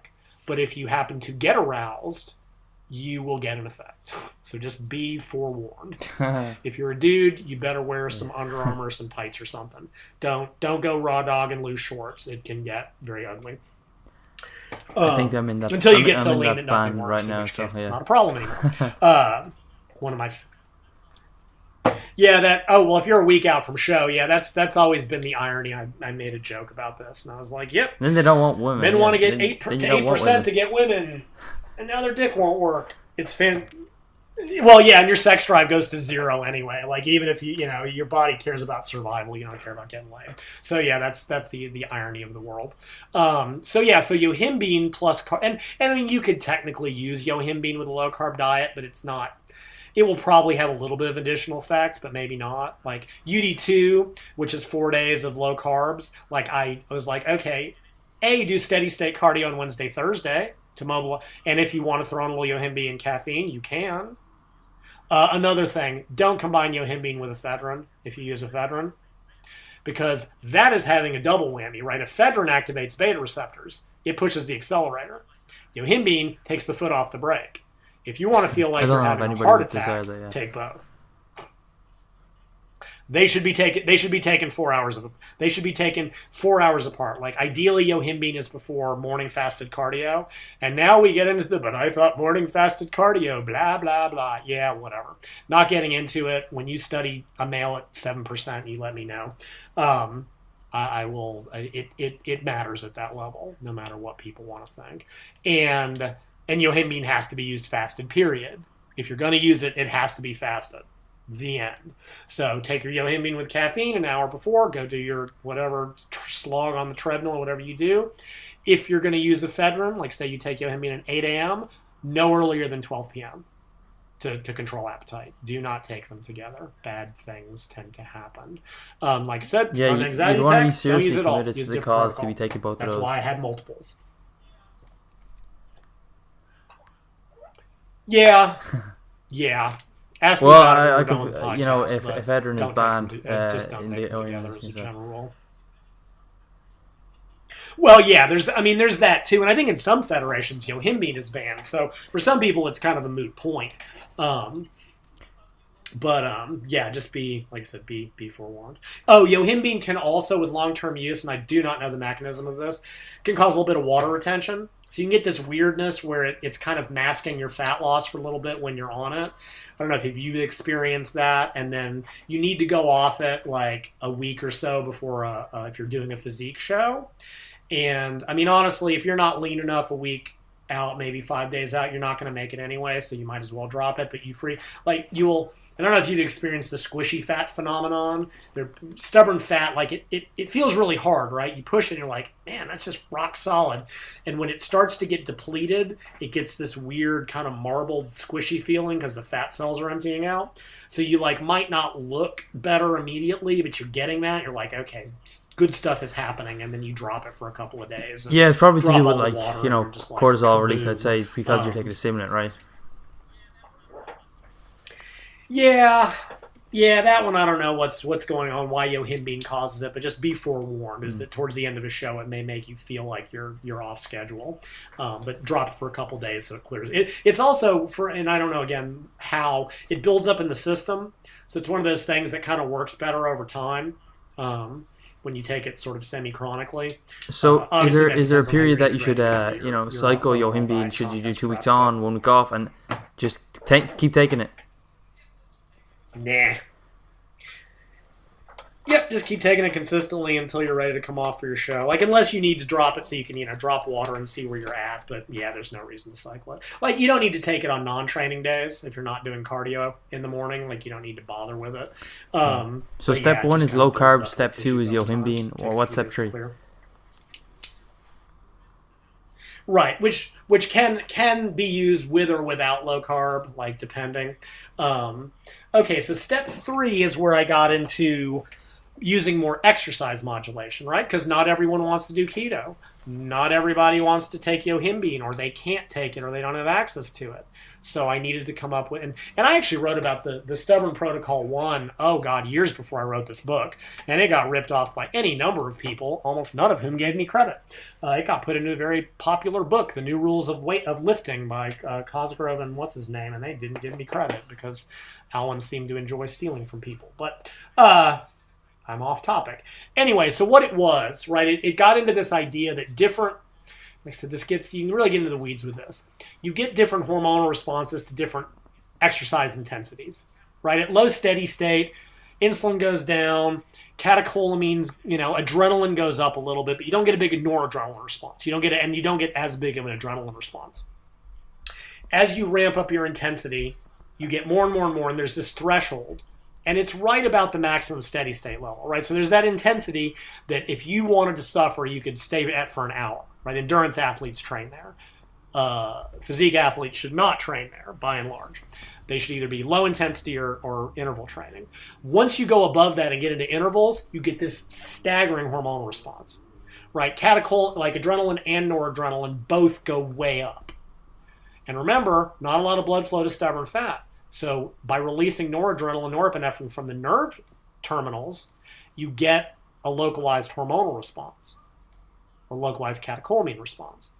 So the protocol was to warm up, do like 10 minutes of intervals, right? Like 1 minute on, 1 minute off. Something like that. Like it doesn't need to be exhaustive. Now, what that'll do is cause this enormous adrenaline-noradrenaline response. But it will also raise lactate levels, right? Lactate is part of the burning. Someone's going to listen to this and go, it's not actually lactic acid, it's lactate and protons and hydrogen ions. I know. I'm very well aware of this. I'm trying to keep it simple because I don't want to get into biochemistry, so spare me the pedantry. Whatever. Lactate blocks fatty acid release from fat cells. This is why during very high intensity activity, you can't burn a lot of fat for fuel. Right? As intensity goes up, you don't mobilize fat as well. So the protocol then has the warm-up intervals. Then you take 5 minutes to do nothing. Because a study I found forever ago out of UT Austin, after high-intensity aerobic activity, if you wait 5 minutes, you see this big spike in free fatty acids. Because they've been broken down within the fat cell, but until the lactate levels go down, they don't get released. So all of a sudden, 5 minutes later, boom, fatty acids show up in the bloodstream at a higher level than they would otherwise. Now you do 30 to 40 minutes of steady state cardio to burn those fatty acids off, right? Mobilization, transport, oxidation. If you don't burn them off, they'll go right back into the fat cells and get stored again. So you use an interval protocol, take a 5-minute break, you get a drink of water. I mean, if you wanted to, walk for 5 minutes, low intensity recovery, that's fine too. Just take a 5-minute break, go do a low intensity aerobic modality, walk on the treadmill, EFX, I don't care. To now oxidize and burn off those mobilized fatty acids. So that was the Stubborn Fat Protocol 1.0. I mean, it's Protocol 3 in the book, but I originally called it the SFP 1.0. So now that has its own set of issues. Well, let me come back. Let me talk about the second protocol, and then I'll come back to issues with this protocol. Because, like I said, we've got to balance some pros and cons of each. No, I guess you're going to address it, but any questions on that? The high intensity training with yohimbine obviously can have negative effects, right? Yeah, for that you got to be like that's a timing thing, right? Like ideally under those conditions, you want to like try to time the yohimbine so that because it takes about an hour to have a peak effect. So you want it to peak when you start the low intensity cardio, right? So let's say you're going to start your cardio at 8 a.m. You're going to warm up for 5 minutes. You're going to do 10 minutes of intervals. You're going to rest for 5 minutes. So that's 20 minutes. You ideally want your yohimbine to peak at 8:20 in the morning. You should take it at 7:20. Because if you take it at 7, it will be in your bloodstream when you do the intervals, and you will want to die. You won't die, probably. You will feel like your heart rate and blood pressure will go up so high, you will just feel horrible. I'd also note that after the interval, like a lot of people use, heart rate on the treadmill or whatever for their cardio, it will be about 10 beats higher than normal because of the interval. The hormonal response to the interval training will jack up your heart rate so you have to kind of adjust for that. So like just walk at do your normal and don't use heart rate as a metric. Like if you normally do your steady state cardio on level 8 of the EFX or 3.5 miles an hour, whatever it is, just stay with that. Don't worry about your heart rate because it will be artificially elevated. So that's protocol 1. And you can eat after it. Originally, I was like, don't eat for an hour, but it doesn't really matter. Can I have that? Thank you. All right, so Stubborn Fat Protocol 2.0 was just an extension of this. So everything is the same through the beginning, right? And you do your warm-up, you do your interval training. I'd also mention, if you want to avoid that whole lactate thing, you could do shorter intervals, right? If you want to do 15 seconds of like damn near sprint work, with a 45-second break. Same hormonal response without all the lactate buildup. That's another option, especially for Protocol 2, but you can do that on Protocol 1. You could also conceivably do like kettlebell swings or complexes, or pretty much you just need to do high-intensity intermittent work that will jack up those hormones. All right, so Stubborn Fat Protocol 2. Warm-up. I'd probably say generally do some shorter intervals, 15 seconds on, 45 seconds off. If you're going to do that, don't run. Do not run sprints as a physique athlete. You will get hurt. Ride the bike, do the FX, do the rowing machine, do a ski machine, do not sprint unless you want to pull a hamstring because you're not skilled enough to do it unless you did track as a kid. Just don't. It will end badly. Or you'll end up with a strained hip flexor. And 2 people that do it, Eric Helms will tell you the same thing. Just don't. Pick a safe cardio modality. So you do that, 5-minute break, do your cardio, 30 or 40 minutes. Now you're going to finish with long intervals. So you're going to do like 10 minutes of 1 minute on, 1 minute off, right? So you did like 15 seconds before, and then you're going to do like longer 1 minute on, 1 minute off afterwards. And this is to get whatever small, like not only will it burn off more of what's in the bloodstream, but it will generate whatever small afterburn, that calorie expenditure you get post-activity. It's not huge, honestly, but it will get a little bit more of an effect. And when you're lean, right, the ideal is you've done all this work to mobilize these stubborn fat molecules.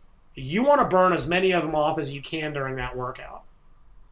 So the short intervals mobilize, the low intensity aerobic activity oxidizes. The long intervals will generate an afterburn. And why the slightly longer intervals at the end rather than doing higher intensity or shorter intervals again?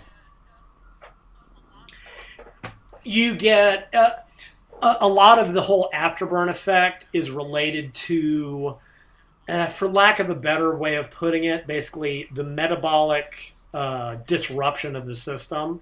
Like short intervals don't tend to cause quite as much of like a metabolic disruption or hormonal, like they generate a very high hormonal effect, but like you don't get the same glycogen depletion, you don't get the same lactate production, you don't get the same kind of overall perturbation of the system. So you'll tend to get more of a afterburn effect with longer intervals afterwards than keeping them shorter. There's also, if you deplete glycogen more, you also, that enhances fat burning in the muscle cell. That's something I've written about for quite some time. So that's why. It's just to generate more of a metabolic disturbance. And then I guess what would be the final effect. step of that? So we said 4 steps. You have your... Oh, no, that's it. So, the 4 steps. It's warm up, short intervals, 5-minute break, 40 minutes of low-intensity cardio. Actually, it's 5 steps. And then the long intervals, and then be exhausted and curse my name. Because it's a really hard workout. Like, it's tough when you're on low energy. That's kind of like the nuclear option. Like, ideally, if you can get it done with lower intensity options, that will leave you a lot more recovery in the tank. And that's something I very much want to talk about in terms of integrating this. Yeah, so I guess to to sum up and to wrap up everything of the protocols, one would be the yohimbine dosage. How much yohimbine do you take? The second question would be, I'll just ask the questions first. Oh, yeah. The second question would be I suppose, how often would you do this? And then that third question will become like, the recovery cost. That will come back into it. How often would you do this? And then that third question will become like, the recovery cost. That will come back into it. Yeah. Okay. 1 second.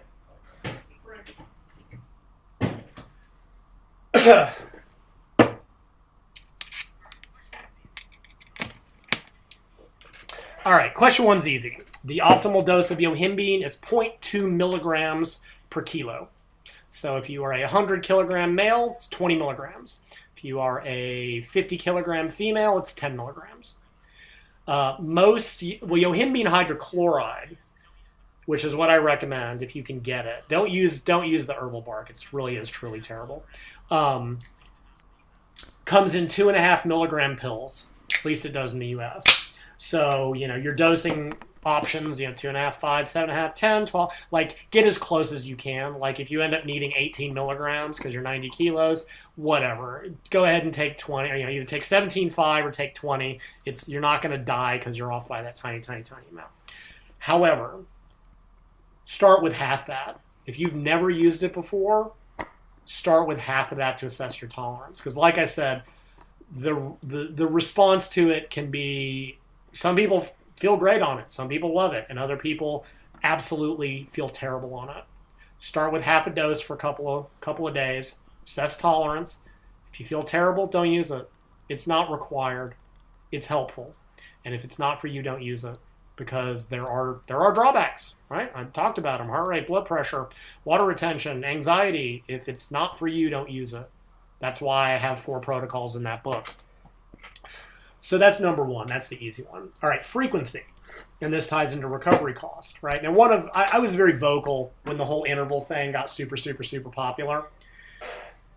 Because while they're useful, they're much harder to recover from, right? They were never really shown to be that much more effective than steady state. But what I saw people doing was, all right, I'm lifting 5 times a week, I'm training legs twice a week, and I'm doing intervals 5 times a week. Why are my legs tired? Well, gee. Yeah. I can't imagine, right?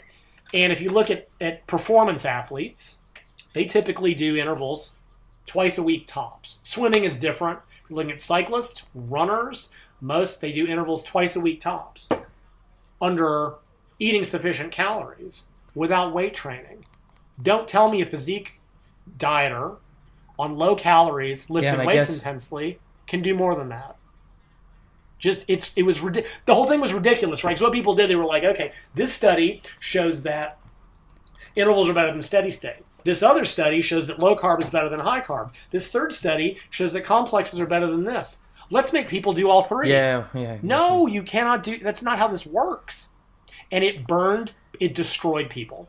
It absolutely destroyed them. And my whole point was like, look, interval training is great. It's time, but you can't do it every day.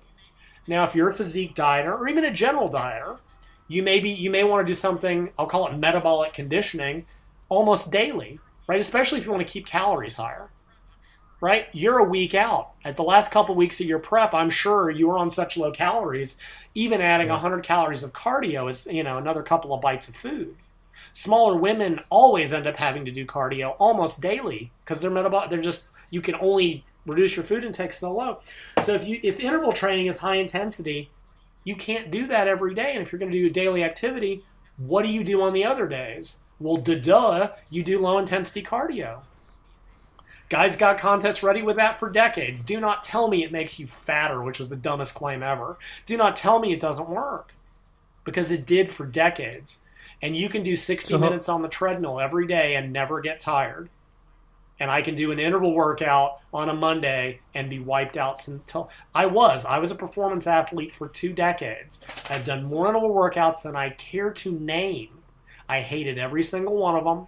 They're horrible. They're hard to recover from. And I did power meter readings. I burned more calories in 60 minutes of steady state than I do with a 20-minute interval workout. And I can do the steady state every day, so which is better for fat loss? However, so they do take a recovery cost. In general, okay, so the low-intensity protocols you can do daily, right? Low-carb diet, you can do morning cardio every day. Golden, that's all you need to do. Yohimbine plus low-intensity cardio, you can do that every day. When you get into the interval protocols, you cannot do those every day.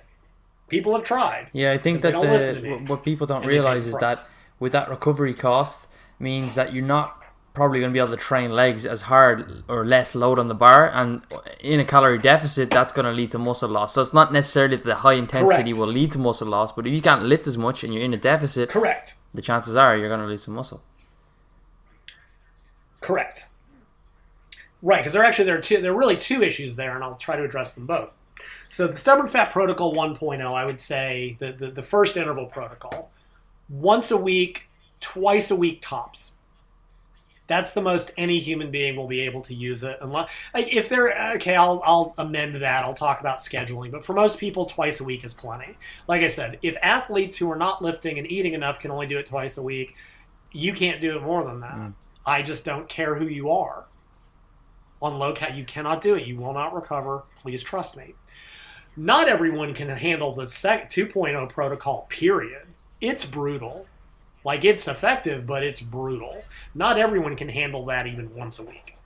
Try it. If you're blown out, there's 3 other protocols for a reason.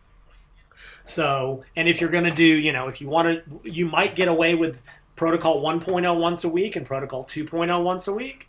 To be able to do protocol 2.0 twice a week, you're going to have to be really, You might. I've known the occasional person, but it's rare. That's the exception. And it's already easy enough to overtrain when you're contest dieting. So just be aware. It takes a lot. It will take a lot out of you. Now that comes back to the leg training thing, right? Because some of how often you can do intervals on a diet, how often are you training legs? So, because this is what people forget. They forget about how all this overlaps and realize most cardio machines are lower body dominant. Yeah, there's rowing, there's the EFX, there's ski, but by and large, right, upper body doesn't have this much of a problem. There's also more muscle groups. If you're already training legs intensely twice a week, and you add interval training I can hear you. Twice a week. Can you hear me? Yeah, I can hear you. Okay, hang on, I gotta let my dog out real quick.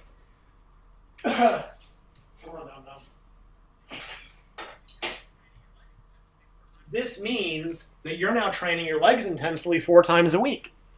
If I told you on a contest diet that I wanted you to lift weights with your legs 4 times a week, would you do it? No, because it would be ridiculous. It is essentially, it's not the same, but it's still 4 high-intensity workouts a week. Now, let's say you're training on more of a quote-unquote bro split, and you're training legs once a week. Yeah. Say on a Monday, so let's say you're training legs twice a week on a Monday, Thursday. Yeah. Right? Well, let me come back to that. Sorry. Let's say you're training legs once a week on a Monday. That's your leg day. You might conceivably do the interval protocols on Wednesday and Friday. Right? That would essentially be 3 leg training days a week. And if you were going to, let's say you were going to do 1.0 once a week and 2.0 once a week, I would do 1.0 on Wednesday because you're probably still a little tired from Monday. Do 2.0 on Friday. You've got 2 days to recover. You might survive that for a while. You might not. You can try it.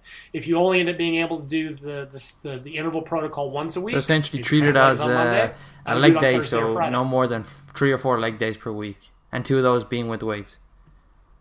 3 or 4 leg days per week. Yeah. And 2 of those being with weights. Exactly. That's exactly how I would conceptualize it. Now, one thing that so let's say you're training legs twice a week on Monday, Thursday. Where do we put I would guess afterwards, right? After the leg day.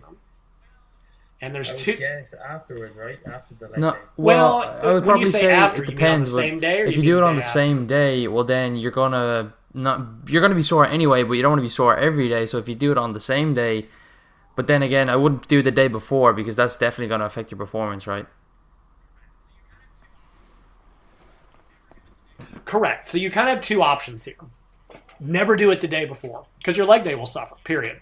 And the last thing you want to do is limit weight training. At the end of the day, weight training and sufficient protein is the most important part of any diet, but especially contest prep. Everything else is set. So you never want to use a metabolic conditioning workout in such a way that it affects your weights negatively. So if you were lifting Monday, Thursday, you would not want to do the interval protocol on a Sunday for sure. Even on a Saturday, depending on your recovery, you might not be recovered by Monday. That's an individual thing, right? I probably wouldn't put it on a Wednesday before Thursday leg workout. So probably the ideal days, if you lift legs on Monday, Thursday, would be Tuesday, Friday. If you were going to do it on separate days, right? You would have 2 very hard days in a row, but the interval protocols you get that would double bet effect as well, I guess. The weight days, which is the priority. You get that double bet effect as well, I guess. Sure, it's also it could give you a little bit of a double benefit, right? Because weight training, depending on how you do it during prep, can have a little bit of the old idea of I'm going to lift and then go do cardio afterwards. Yeah, shockingly, that was shown to use more fat for fuel because the bros weren't all idiots. Everything they said was not even in the evidence-based world. They got a lot right. You can never deny that, and that was shown metabolic. Yeah, that was correct. But yeah, so you would get kind of a double benefit potentially, but you have to balance that against long-term recovery, and it can wear you out. So something I've recommended for a really long time that seems very counterintuitive, and it's actually, you brought it up, and I think it's the better way to do it. Do them on the same day. Now, sequencing becomes important. Most people do metabolic conditioning in the morning and lift in the afternoon. If you were to do the interval protocols Monday and Thursday morning, your Monday and Thursday leg The only issue with that, I guess, is that it's pretty difficult to then take yohimbine as well because you're not going to train fasted legs and then do fasted HIIT cardio. You'll just die, or maybe. Sure, but and this gets a little more complicated. When you exercise, insulin levels go down. So it's hard to, so let's say you're going to lift weights at 5, you have a pre-workout meal at 4, insulin's down a little bit. By the time you train insulin goes, if you took yohimbine at the start of your leg workout, it wouldn't be optimal, but it would be doable, right? So like in an ideal world, you would train legs earlier in the day, having eaten, because as long as you've gone about 4 hours from a meal, your insulin, you're not completely fasted, but you'd be close enough, right? So let's say you're an individual that you can only go to the gym at 5 because you have a job or whatever. You're going to go do your cardio at 5 and you want to use yohimbine. Yeah. Well, you're not going to fast until 6 o'clock. Well, if you're an intermittent fasting zealot, you might, but you know what I mean. Well, in that case, I would say, okay, eat a meal at 1, and then you'll be fasted enough, if that makes any sense. Insulin will be low enough. It's not as ideal, but it's workable. Insulin will be low enough. Yeah, and again, this is a place where you might be faced with yohimbine is not workable for you because of your scheduling. So that's why I give multiple protocols. So in an ideal world, let's go back to the interval thing. Let's say you're trying to train legs and do the interval protocols on the same day. If your schedule allowed it, I would say do weights in the morning and then do the interval protocol later in the day. But many people's schedule won't allow that. In a more ideal world, you might, lift at 5 o'clock, and go back to the gym at 8, but that's also probably not realistic for a lot of people. Right, when I was speed skating in Salt Lake City, we did that. We did 8 workouts a week, but they were all doubled up. So I would skate from 5 to 7, and then I would take an hour break, and then I would either go ride the bike and do intervals, or I'd go lift weights. And it sucked because I got an hour break between workouts, but skating was my priority. If I lifted before skating, my skating sucked. It was a terrible schedule, but it was what we had. So you could do that. Yeah. Not ideal. Or maybe you could lift at lunch and then... I think for most people, probably the best or most sustainable way to do it without having to do double gym sessions, because I even personally hate doing double gym sessions, will be maybe doing the legs and then doing the next day, and just in terms of practical applications, like into... That, the other one, and some of this will depend on what your leg training looks like. Like some people do kind of semi-metabolic training during prep. I don't recommend it. I don't particularly care for it generally. But, like I said, you could use metabolic weight work as the interval portion, right? So you might set up a leg workout and go, okay, the first 30 minutes, I'm going to get my heavy work in, right? I'm going to hit my maintenance 6 to 8, whatever, go heavy to maintain muscle mass. End of that workout, do 20 minutes of circuit training, complexes, high repetition work, like the UD2 depletion workouts. Go sets of 15 to 20 on a short rest interval. There's your interval workout. Rest 5 minutes, go to the treadmill for 30 minutes. Boom, combine the workouts. That's another way to do it. If you don't like metabolic weight training, because it sucks, okay, you've done your weight workout. Catch your breath, take 15 minutes. Go do the interval. Go do the Stubborn Fat protocol right now. Go pick a non-skilled cardio piece. Elliptical is good. Running is not good. Stationary bike is good. Rower. Just do a short Stubborn Fat protocol. Warm up for 5 minutes. Do 10 minutes of intervals. 5-minute break. 20 minutes of cardio. It's an extra 40 minutes. It sucks, but just do it. You can do it right afterwards. It will hurt. It will be hard because your legs are tired, but you're going to be tired the next day anyway. So that's another option. That depends on, can you stay in the gym for 3 hours? Do you want to be in the gym for 3 hours? Yeah. So I think in a practical sense, doing it the next day is probably optimal from a scheduling standpoint. If you could do weights in the morning and do the protocols and don't mind doing double workouts, which I agree, it sucks. If you're lucky, maybe you have a piece of equipment at home you can do it on.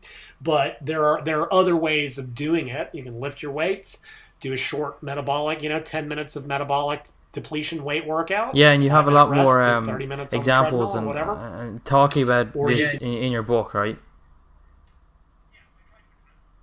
In your book, right? Yes, I tried to address this in a lot of different, because there are. I can't always predict what somebody's, like I said, their gym schedule, their life schedule, their eating schedule, their training schedule, and that's why these different, And if it just works out that you cannot work the Stubborn Fat protocols in, and it happens, right? Some people, there will be either they can't recover it on alternate days, whatever it is, well, that's why there's other options. Yeah. And I mean, that is... Hopefully you can use one of them. And you will have to find how it integrates. So that is a complete overview of Stubborn Fat Loss. I know we were going to talk about rapid fat loss, but we did say before the podcast that I wanted to go in depth into some topics rather than being so broad, because it's more interesting for the listener, and to be honest, it's very interesting for me. So if people want to that'd be great. Yeah, so you definitely want to talk about rapid fat loss and protein sparing modern fast as well in the future. But if people want to find more information specifically about Stubborn Fat Loss and more about you and your books, where can they find you? So my website, bodyrecomposition.com. I've been around forever. I think I've got like 500 articles. I've got some stuff about rapid fat loss. That will get you to the store.bodyrecomposition.com, where all my books are available. I got like 14 of them now. I do have a support forum. It's dead. Forums, I think, are mostly dead in the modern era of social media. You'll probably find me most easily in my Facebook group, also called Body Recomposition, because of course it is. It is very active. I am on there daily. Importantly, and I always really want to point this out, There's a lot of people in my group that are, I mean, they're way smarter than I am, but more importantly, they have expertise that I don't.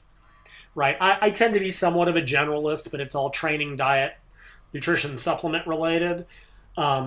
We've got one or two physicians. We've got a fantastic OBGYN, some eating disorder specialists, 3 or 4 great physiotherapists, several people that are experts on performance-enhancing drugs, if that's what you want to get more information on. Daily, people will ask about topics that I know nothing about, like particular disease states or pathologies or injuries. But we have people, invariably, I don't care what it is, it's the weirdest thing. Somebody will ask about some obscure disease I've never heard of, and like 3 people in my group have had it and are experts on it.